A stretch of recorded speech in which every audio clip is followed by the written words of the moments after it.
لبيك لا شريك لك لبيك إن الحمد والنعمة لك والملك لا شريك لك لبيك اللهم لبيك لبيك لا شريك لك لبيك إن الحمد والنعمة لك والملك. أعوذ بالله من الشيطان الرجيم. بسم الله الرحمن الرحيم. اللهم صل على سيدنا محمد وعلى آله وأصحابه وسلم تسليما. وأذن في الناس بالحج يأتوك رجالا وعلى كل ضامر يأتينا من كل فج عميق ليشهدوا منافع لهم. وقول رسول الله صلى الله عليه وسلم الحج المبرور ليس له جزاء إلا الجنة.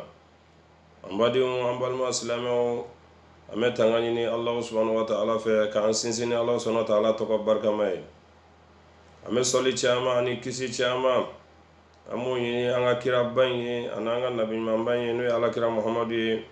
sallallahu alaihi wasallam. Allah subhanahu wa ta'ala alade ko nabila ibrahim amma mamna natlala alkaba jolila kaka mogo wele ukana hijila akono kira akum mogo chama olude bu kunda maganka dɔw bi tagama u senw na dɔw bɛ ɲagame nagataralenw sanfɛ mɔgɔ sɔrɔ kanu ka nafaw kanu ɲini. alakira b'a fɔ an ye a ka hadisa jɛlen na sallallahu alaihi wasallama a ko hiji sumalen hiji min n'a minɛna ko sara tɛ foyi ye fo n'a kɛra alijinɛ ye. an balima silamɛw bi sɔgɔmada in na ayiwa a bɛ kalanbulon de kɔnɔ n'o ye madrasatu wikalatu nurul huda. nurul huda o agensi o ka kalanbulon a b'o de kɔnɔ. nurul huda ye agensi min ye agensi barikama don. san o san ale de bɛ wuli ni mɔgɔ 100 caman ye ka bɔ mali la nɔ k'u kunda ayiwa madinɛ kan ka taa makka ka taa mina ka taa arafa ka taa muzdalifa. mɔgɔ sɔrɔ ka hiji baaraw a bɛ se ka nɔgɔya u ma cogoya min na mɔgɔ sɔrɔ ka hiji baaraw bɛ se ka ɲɛ cogoya min na. o agensi nurul huda ale de y'a kanu ɲinan san in na an ka television ba in na n'o ye nef tv ka se ka émission dɔ ka se ko o boli ayiwa nef tv jabaranin sanfɛ mɔgɔ sɔrɔ ka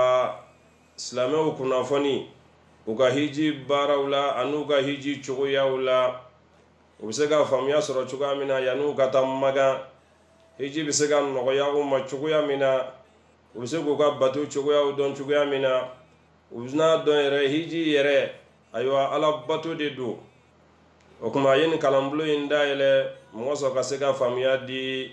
ayiwa silamɛ bɛɛ lajɛlen ma kɛrɛnkɛrɛnnenya la ayiwa hiji den kɔrɔlen a n'a kura minnu tɛmɛna agensi nurul huda fɛ ka se k'u ka kunnafoni d'u ma ani maa kura minnu fana labɛnnen don n'u b'a fɛ ka taa agensi nurul huda o ka agensi fana fɛ magan olu bɛ se ka faamuya sɔrɔ cogoya min na. asilamɛw ni kalanbulon in ladilikan caman o de bɛna boli a kɔnɔ faamuya caman hiji kan o de bɛna tɛmɛ ayiwa ni kalanbulon in kɔnɔ. ni y'an ka émission bi jumadonya in na ni y'a a sigiyɔrɔma 4nan ye. ni Allahu subhanahu wa ta'ala sɔnna ma an ka émission tɛmɛnen ninnu na an ye foliw caman kɛ. émission tɛmɛnenw na ayiwa hiji yɛrɛ baara a kan ka kɛ cogoya min na an y'a yira silamɛw la n ko baara o baara n'o ye diinɛ baara ye a kan ka ɲɛsigi de a kan ka labɛn de a kan ka kalan. hali n'o y'a sɔrɔ e yɛrɛ min bɛna baara in kɛ n'i ye karamɔgɔ ye walima n'i ye alimami ye walima n'i ye kalanden ye baara tɔw ani hiji baara o tɛ kelen ye. o tuma Allah subhanahu wa ta'ala a b'a fɔ an ye a ko arifuni kabla an ta'budun fa in lam ta'rifuni fa kayfa ta'buduni. a ko an ka ale Allah subhanahu wa ta'ala yɛrɛ an ka dɔn fɔlɔ yanni an ka bato. a ko n'an ma ale Allah subhanahu wa ta'ala dɔn an b'a bato cogo di. ala kira ko sallallahu alaihi wasallama ako khairukum man ta'allama alqur'ana wa 'allamahu ako mami ngafsa ni aw bela jele ode mami ye qur'ana kalanga do ni gatla ka mo wala la duniya la ambadi al-islamiyya josin duru anda sira ni bela jele ma idalin ko allah subhanahu wa ta'ala la ani kelen ko kala kira muhammad sallallahu alaihi wasallama ka kira ko sabati ani kelen ko ga silin yayin ni ka nyedon ni ala ina folo fana dima yi jaga ya bo abo chugula ala ikenya dima ka shi fana dima yi sungalo shun o josin nani tamene ko fe ayo josin klemi no turasa o de hije wa hajju baitillahi liman istata ilayhi sabilan o kuma al-islamiyya josin duruna ni ala ya no ya muhammad kati nyeda allah subhanahu wa ta'ala ka so bainka ni ala ya sedima o kuma anga walanda bina boli aywa hiji kibariya udeka hiji din chama nebe ambalima islamu hiji be chun oluga hiji be balula ibaya ado kuna be siri ado akili be wuli ado yere mawu beta utado buna bara inke chugoya mina odela anga nin kalambulu inkono anya fu alislamu yongo hiji kana ka surprise igana hiji chun mogoka ni ba fe ke gam mogo ni ba fe ka bla kata maga walma ni yere fane ba fe kata maga kuma ika nga shuda de ni ba fe ka mogo min bla kata maga kana bali ala parce hiji tagama miye ani tagama to de keline aslamu akanga nyesigi de akanga labende akanga nyininde parce islameya abara to bela jele alislamega ibise ga ki ifasola idalendo alala ibi fasola ala kira muhammad sallallahu alaihi wasallama isona ga kiraye ibi fasola ibise gi shi bela jele nge silila ifasola ni mabo ibise ga jaga ibi ga jaga bebo ifasola ibise gi ga sonlo bela jele nshi ifasola me hiji e bara miye ebina ifaso de bla kata wali faso de la oluga jamana chuya ani ega jamana chuya te kilenye oluga jamana ladao ani sharia munu noluga ngalla bato oluga jamana kono ani ega jamana sharia otekilenye uga jamana sigitugo ani ega jamana sigitugo olutekilenye kodo bi be efeya malila oti be arabi saudite no ye maganye kodo be no obi be magan fene me efene be ifasola malila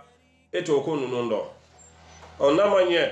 ne dumini faso bla ni nata wali faso de la idumina ala de jati kama itna ta wari nyini itna ta togo nyini ibina ta allah subhanahu wa ta'ala batoli de kama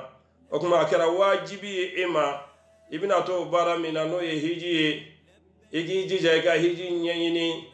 ika anyedo ika hiji fana ika nyesigi ika maganta fene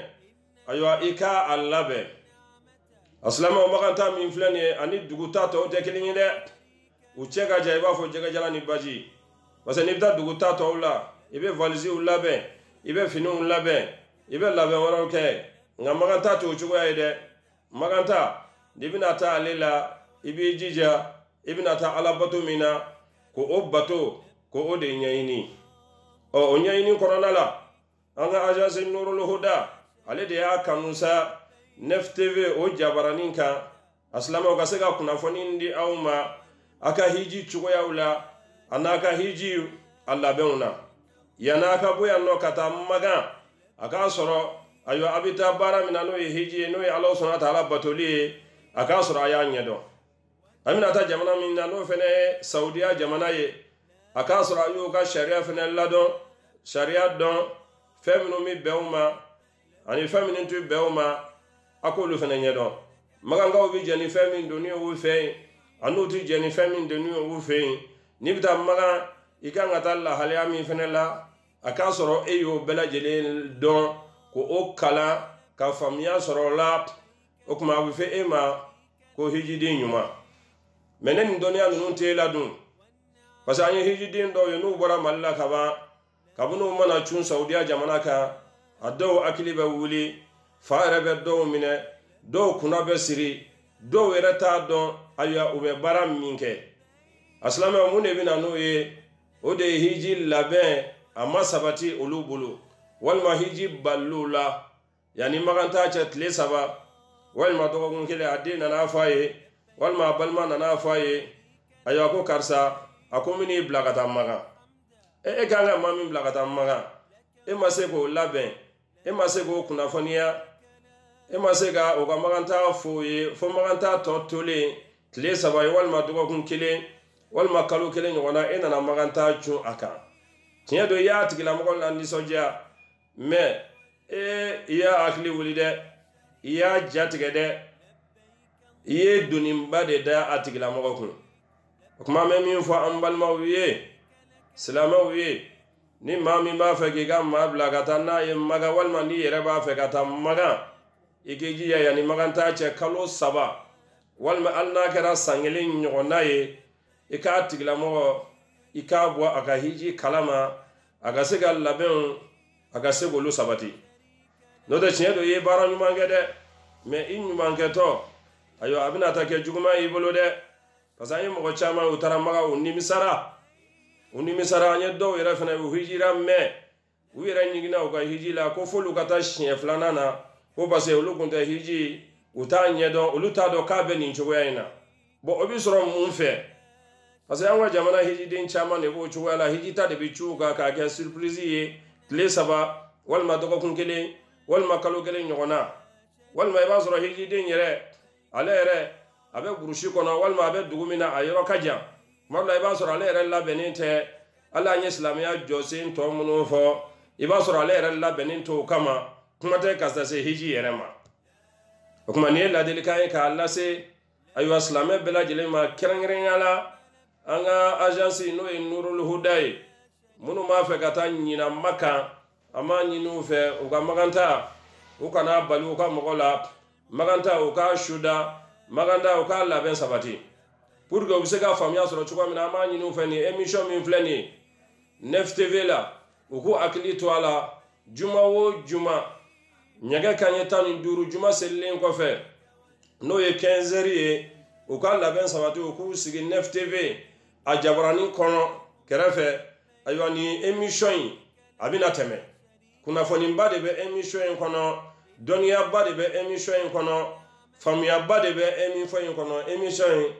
ayiwa a nafa mɔgɔ tɛ se k'a fɔ ka s'a dan na dɛ o tuma an balimaw minnu b'a fɛ ka taa ayiwa agence Nurul Huda fɛ a ye labɛnw sabati joona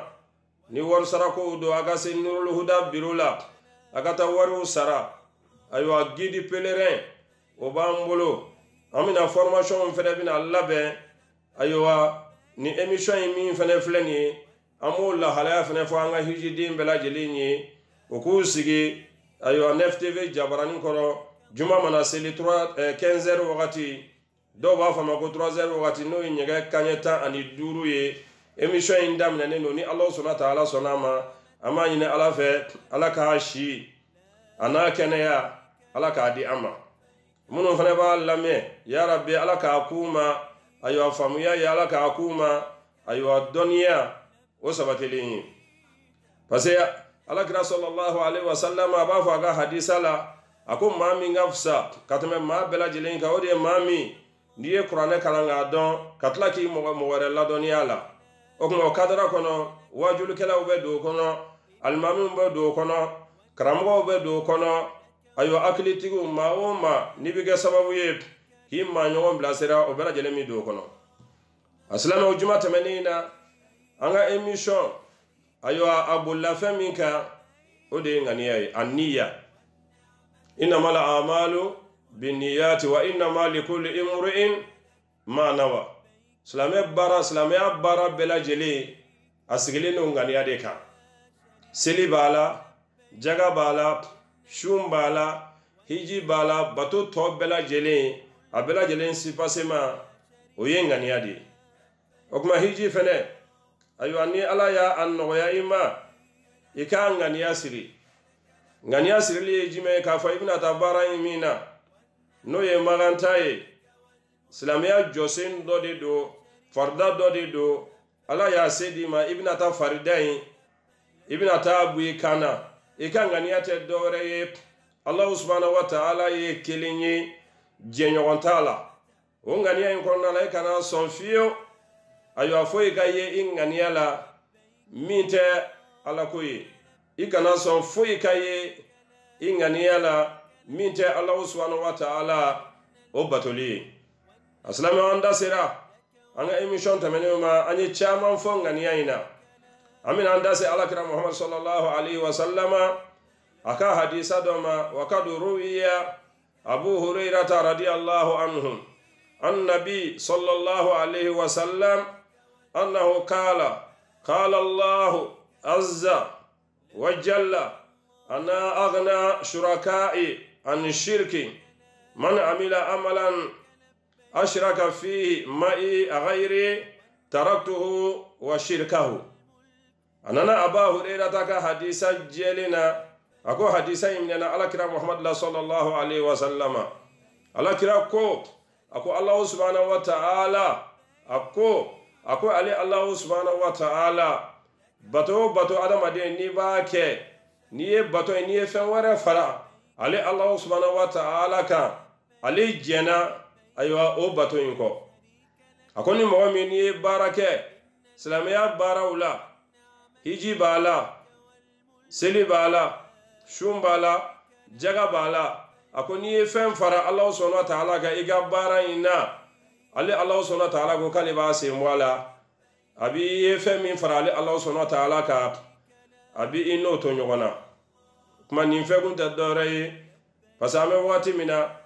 ayo bara chama ne be on islamo be bara chama ne be amma ke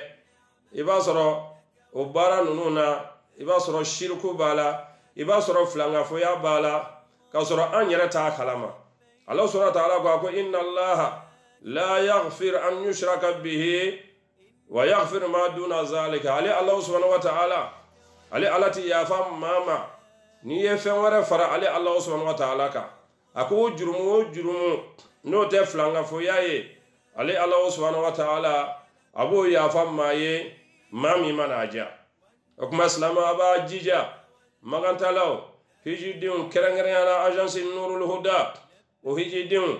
aka akulu majjo aka famya basoro ni kuma nununa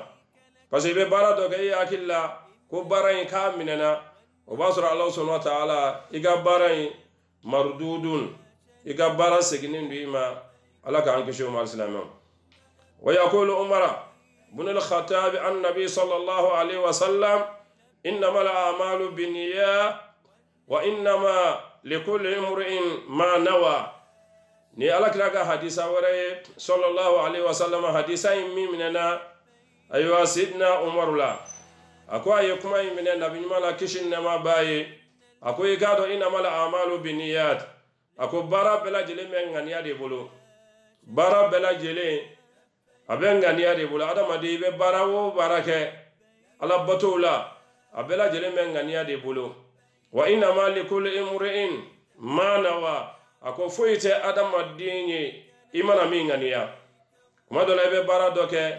o basoro aywa ngania dafalenta la walma ingania yemi ote adun fara ko bara wo bara aywa yemi ngania Allah subhanahu wa ta'ala abode sebeye yorodo ala kiraba afanye sallallahu alaihi wasallama ako niyatul mu'min khairun min amalihi ako kuma dola adamade ako inganiya ako o era hayra ka bunga tamay ga baraka o kunde dore imana nganiya nyuma ta ka fo ne bina ni bara nyuma inke nga ala masega kelli sedima banade duna inache wal masik me wakati mina anafulu kume ko wakati mina yana wakati che anafulu na ba o kuma ko iye nganiya minta aywa Allah subhanahu wa ta'ala abo baraji sebeye kuma dola iye ngania yereta aywa ina na baran yera ke nga baran ani ngania yi umasega ta fangelen fe o de la ko niyatul mu'min khairun min amalihi kuma islama ga akilito aywa ngania kula abe islama ya bara bela jelena abe alabatu bela jelena kerengere yana abe hiji yerela basi ala kira ba fanye sallallahu alaihi wasallama ako man kana hijratuhu lillahi wa rasulihi fa hijratuhu إلى الله ورسوله ومن كان هجرته للدنيا أو لامرأة ينكحها فهجرته إلى ما هاجر إليه أكوني مغمي غمغانتا ناكرا على دي جاتي كما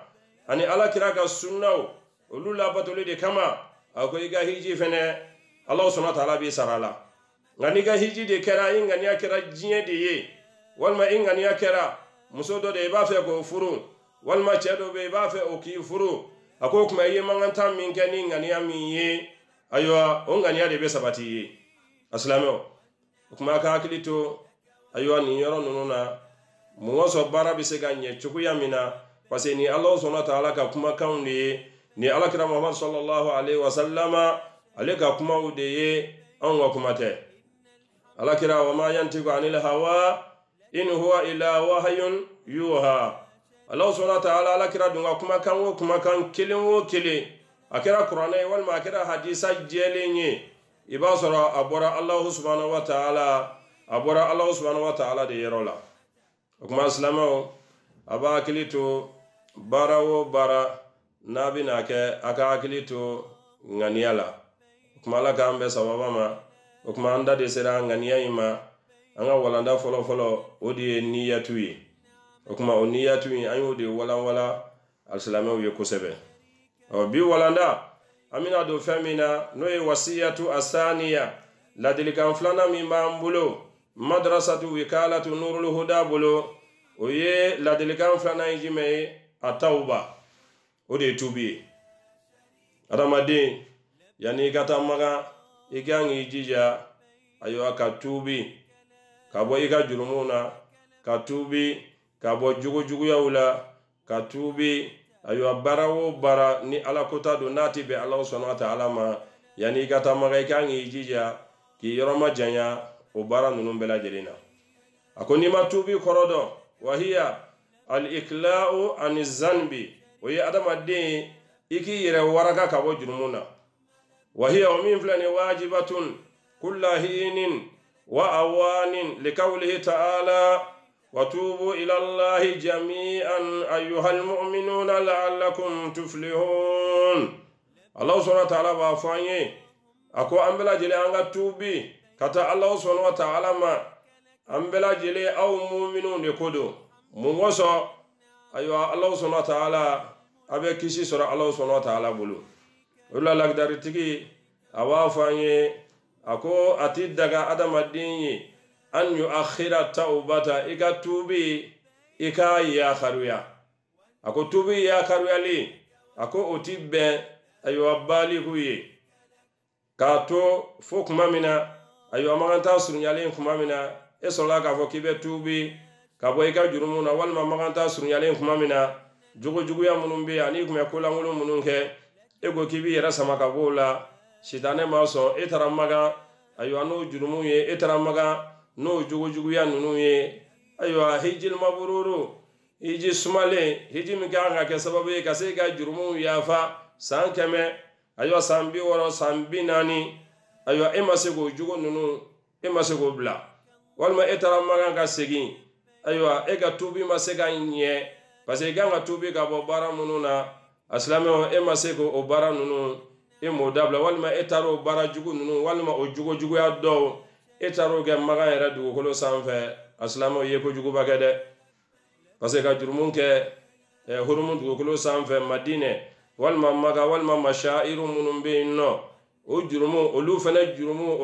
o fena jo o ka bon ko jugu katame ibn munke ayo ifasula وقد روى أبو بردة قال سمعت الأغر وكان من أصحاب النبي صلى الله عليه وسلم يحدث ابن عمر قال رسول الله صلى الله عليه وسلم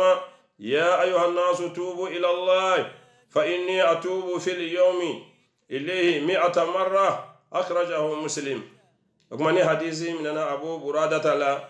أكو أيام أغر لأكم يصحابي ala kiraga sahaba nyena maula ako ibnu umar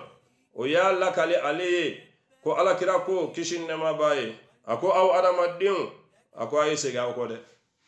ay sega ko agata allah subhanahu wa ta'ala ma ako ali muhammad yere min flani ako dungodo ale muhammadu be tubi ka sigi kata Allah subhanahu wa ta'ala ma shiye keme ye ala kira ka kuma kan sallallahu alaihi wasallam iya me kali muhammadu rabi tubi ka sigi dungudu kata Allah subhanahu wa ta'ala ma mi atamara shiye keme muslimani mo mi ni Allah subhanahu wa ta'ala kan kuma kan bai ani ala kira muhammad sallallahu alaihi wasallam ala ka hadisa ni mo mi ya famuya o kuma kan yi jija yani kata maga yani ga hijita minanta yani ga bara bela jilenke iki yire dilan folo yire dilan ye mi ikatubi kabo ika jurumuna e mai maganta la dobe obita magangana aywa were bitla kayi tinyere la a ne tara bara minge aywa min forala no ye hajul mabruru ya amake parce amasega fembo ni jugula amasega fembo ngalla halala amasega fembo ngachugo ya shila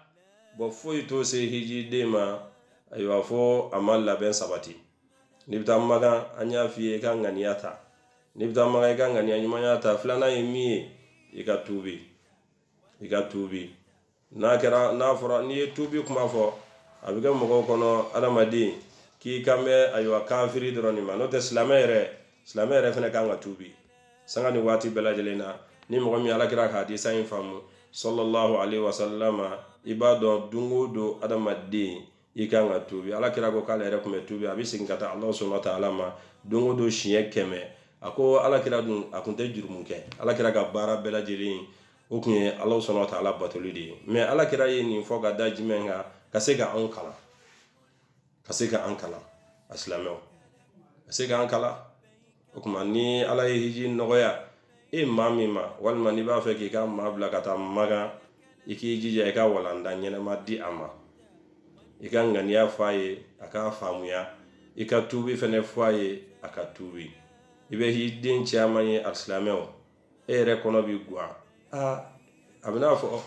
ala ye wori den noyani mawa anana magan walma ala ye worde di adima awa dinga bla kata maga me ale rete foi kalama aywa dine bara erela ate foi kalama dine bara la kuma me min vom islamaw ye ku akilito ni kuma kan nuna ku akilito ni walanda nuna uga walanda nuna la me kosebe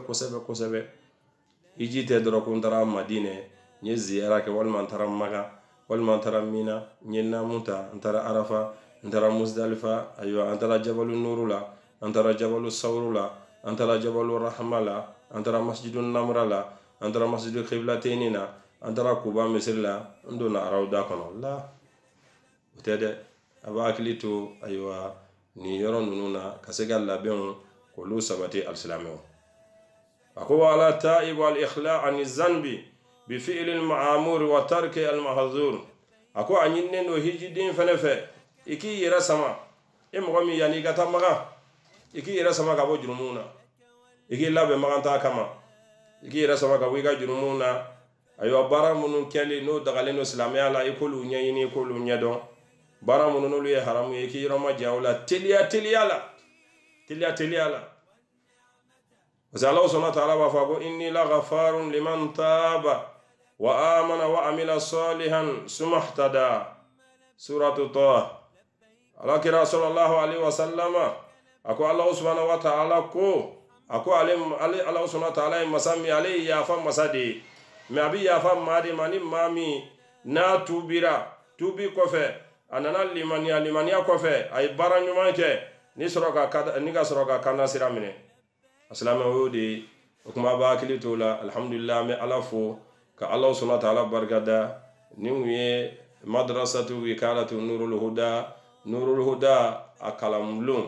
niwe walandami ngoma ambulo bijuma dunya ina odi tubi ya rabbi alaka nga tubi alaka amine alaka tubi refene noyama ka bwanga jurumuna ka bwa anjugula ka bwanga la hala jugula yani maganta ce ode fene ke sababu ye ayo ka hiji fene ka asabati kuma nya fawi o nin kalamluin abina sigi roma sabaka alhamdulillah madrasatu wikalatu nurul huda kalambulunga kuma kan tamanin ko fe anya yirawlango sigi roma flana oye nasihatul imam oye almami yereka aywa ladilikanw ye o kuma ladilikan min b'an bolo bi jumadonya in na k'a lase silamɛw ma o de ye an ka yɛrɛbonya an ka dabila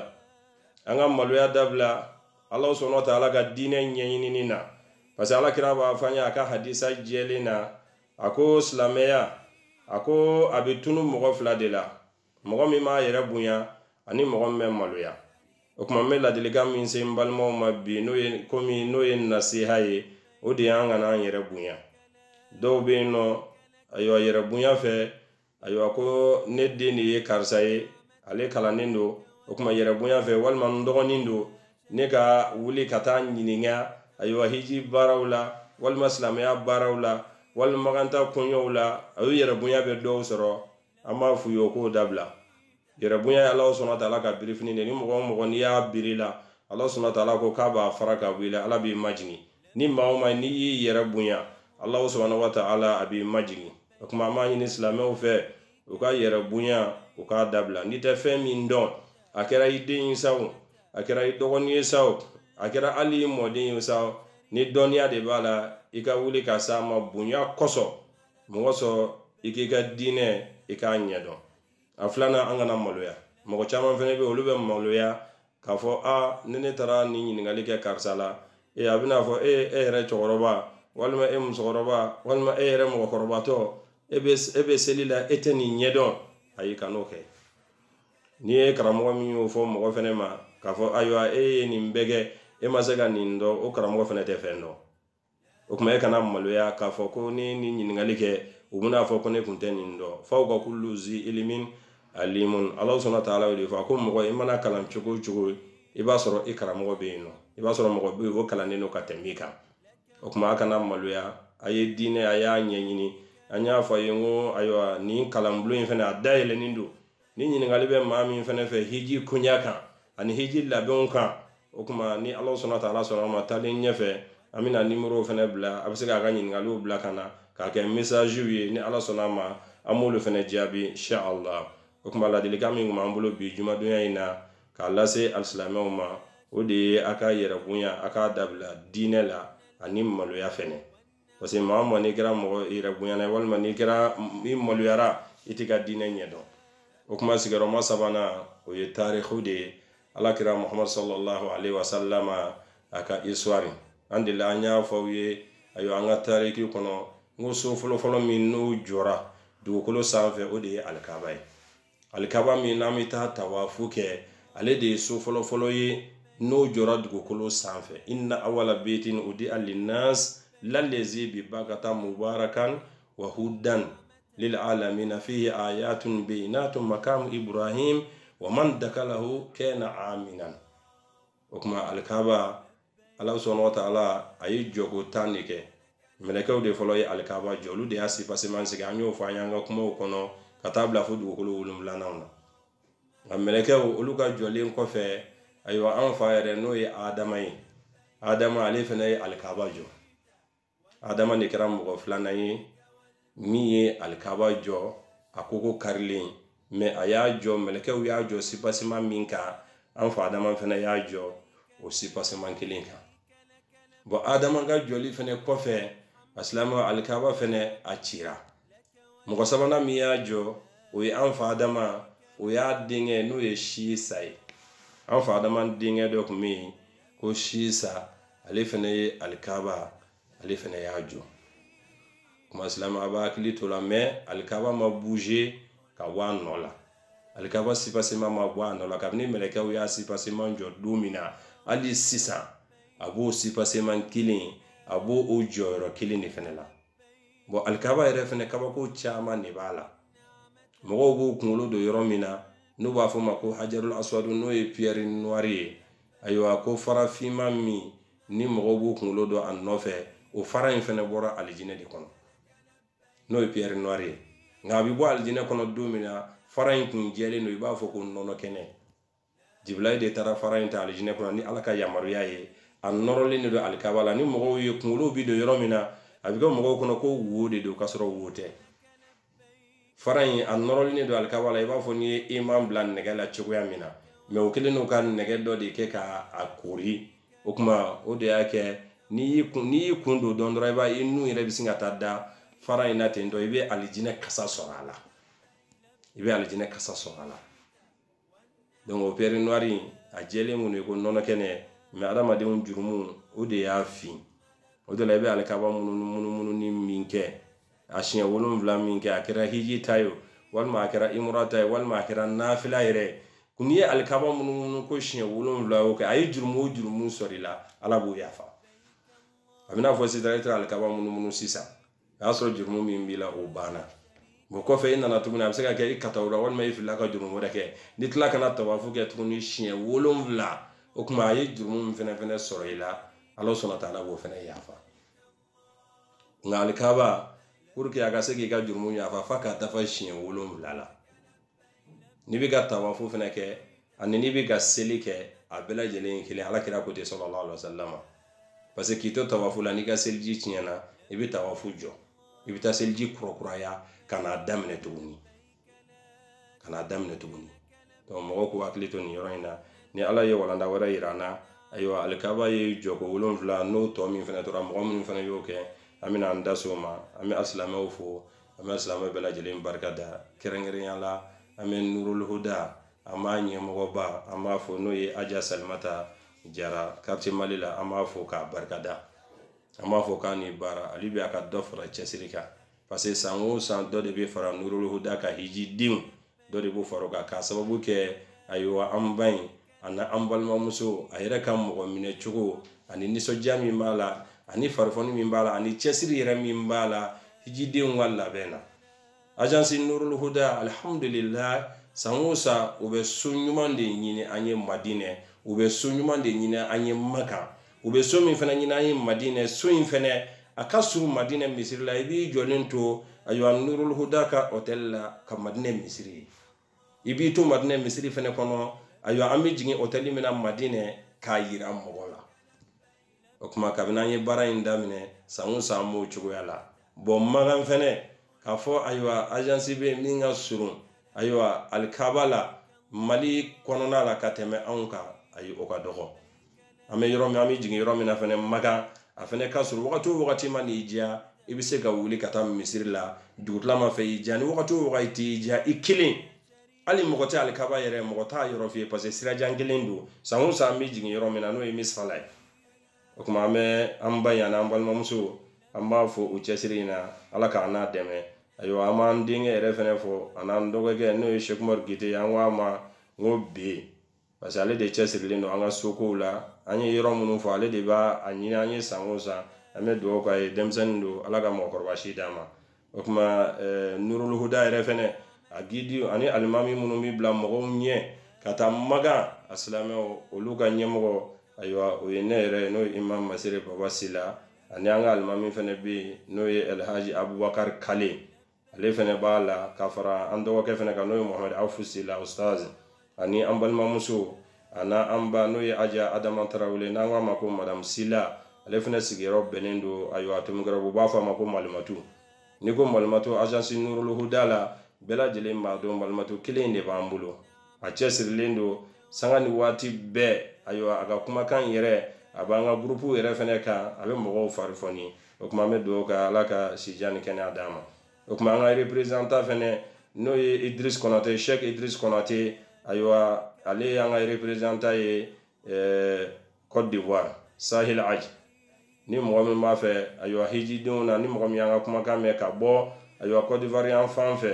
n'o ye Abidjan ye a n'a nɔdugu bɛɛ lajɛlen o kuma Idris Konate ale fɛnɛ bɛ yen nɔ Bamako fɛnɛ alhamdulillah a sigiyɔrɔ fɛnɛ bɛnnen don Bamako yan Ɲamakɔrɔ ma an b'a fɔ k'a barika da o tɛmɛnen kɔfɛ an ka représentant fɛnɛ bɛ Faransi n'o ye an balimamuso ye n'o ye Aja Yaya Fofana a n'a dɛmɛ bɛɛ lajɛlen Faransi an b'an ka foli su bɛɛ lajɛlen ma san o san a silamɛw jamaba de fɛnɛ bɛ bɔ Faransi k'u kunda agence nurul huda kan ala ni an balimamuso sababu n'o ye Yaya Fofana an bɛ dugawu kɛ ala ka sijan ni kɛnɛya ani labanko ɲuman ala k'a d'an ma o kuma mɔgɔ o mɔgɔ n'i bɛ Faransi n'i b'a fɛ ka taa ayiwa agence nurul huda fɛ an b'a ɲini u bɛɛ lajɛlen fɛ k'u jija ka se an balimamuso ma n'o ye Yaya Fofana ye an bɛ dugawu k'a ye Gawusu Kalosi alhamdulillah an b'a fɔ nin sigiyɔrɔ in fɛnɛ la an bɛ an balimakɛ fɛnɛ fɔ a n'an karamɔgɔ n'o ye Sufi Muhamad Tarawele ka bɔ Bangɔni ayiwa plateau la an bɛ dugawu k'a ye anga sheku yere fene no sheku lasana kane ama fene fo nin sigero ina sango sale fene be mogodi ama kabo sheku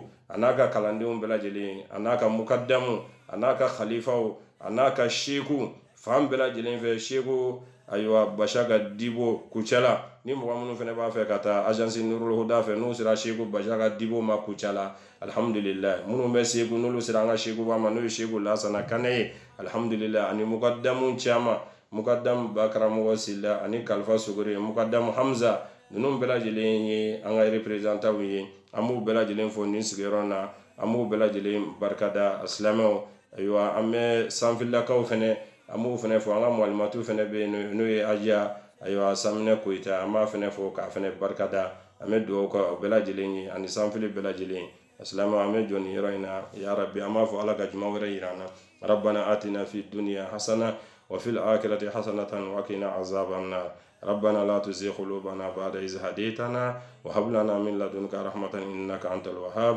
لبيك اللهم لبيك لبيك لا شريك لك لبيك إن الحمد والنعمة لك والملك لا شريك لك إن الصفا والمروة من شعائر الله فمن حج البيت أو اعتمر فلا جناح عليه أن يطوف بهما ومن تطوع خيرا فإن الله شاكر عليم الله أكبر الله أكبر الله أكبر لا إله إلا الله وحده لا شريك له له الملك وله الحمد يحيي ويميت وهو على كل شيء قدير سبحان ربك رب العزة عما يصفون وسلام على المرسلين والحمد لله رب العالمين